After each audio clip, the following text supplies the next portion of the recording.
So my second to last area, I was in Playa del Carmen, which was a huge area. It was my favorite area up until that point. And I was there serving with my companion, my first American companion actually, and she only had one transfer left. And I wanted to be with her for her last transfer because I loved her so much. And I figured that in my last 2 transfers I would train, but I was hoping that my prompting was not correct and that I would get to stay with her for her last transfer and then do something for my last transfer. But when my mission president called me, he said that he had a very special assignment for me, a very important assignment. And I thought, oh, maybe I'll stay as sister training leader, or maybe I'll train, I'm not sure. And he asked me to train. I thought, okay, that's fine. That's okay, I'm okay with that, as long as I stay in Playa. And he said, no, actually, Sister Stoker, you're going back to the same zone where you started your mission. You'll be serving in Waima. And I don't know if it was at that point or a few minutes later that I just started crying. And I said, President, no.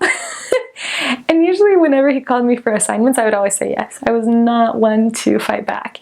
But this time I just started crying and I said, no, President, I can't. I don't want to. I want to stay here in Playa. I feel like I love these people and I've never loved an area more. I've never wanted to stay in an area more than in this one. And I loved all the members. They were so supportive and we were seeing so many miracles. And so it took a little convincing on his part, or I guess a little bit of coercion, in telling me, no, Sister Stoker, you need to pray about it and let me know how you feel. But I know that's where you need to be and I know that's where you need to train. So going from a city with millions of people to 2,000, it was a little different. And I remember that day, it was a Saturday that he called me. And it was a Saturday of the women's conference.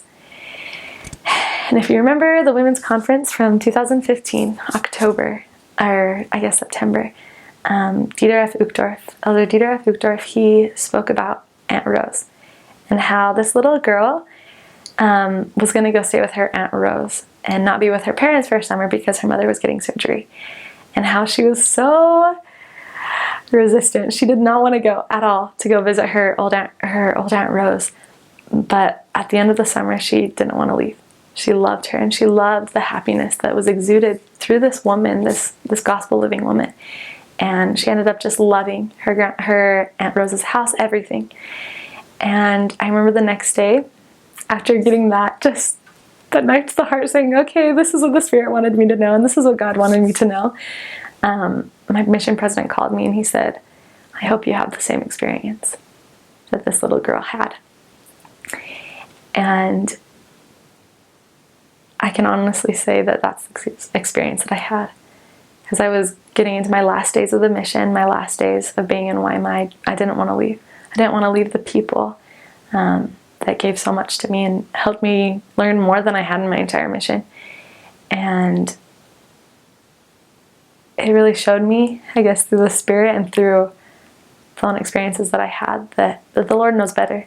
He knows what His plan is for you, and that we shouldn't doubt it. We should just go with the flow and go with what the Lord wants us to do.